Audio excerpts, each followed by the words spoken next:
Rebel with a Cause, Mark Twain's Hidden Memoirs. Chapter 31, Aborted, Duel, and Absquatulation, 1864. In those early days, dueling suddenly became a fashion in the new territory of Nevada. And by 1864, everybody was anxious to have a chance in the new sport, mainly for the reason that he was not able to thoroughly respect himself so long as he had not killed or crippled somebody in a duel, or been killed or crippled in one himself. I was ambitious in several ways, but I had entirely escaped the seductions of that particular craze. I had had no desire to fight a duel. I had no intention of provoking one. I did not feel respectable, but I got a certain amount of satisfaction out of feeling safe. I was ashamed of myself, but I got along well enough. I had always been accustomed to feeling ashamed of myself for one thing or another, so there was no novelty for me in the situation. I bore it very well.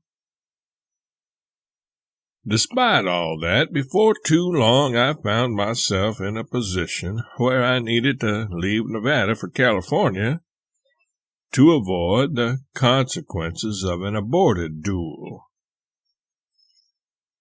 This man I was supposed to challenge to a duel got touched at something I wrote about him.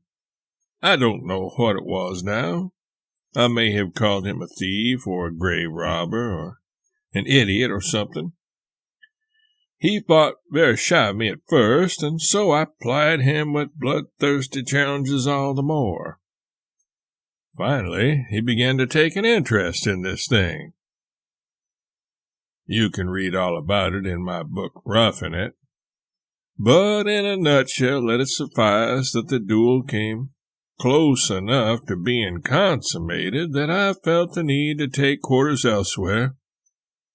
After we received word that a law had just passed in Washoe making dueling, or even challenging someone to a duel, a penitentiary offense for both principals and the seconds, that it was to be strictly enforced, and unless we got out of town in a limited number of hours, an example was to be made of us.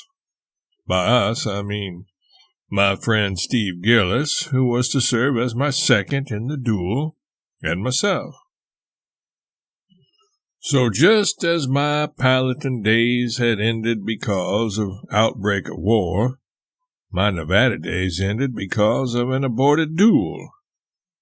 Steve and I left on the stage for San Francisco, an outrageous and rollicking city, full of bohemians. I soon found work as a reporter on a paper there, the Morning Call, to be specific.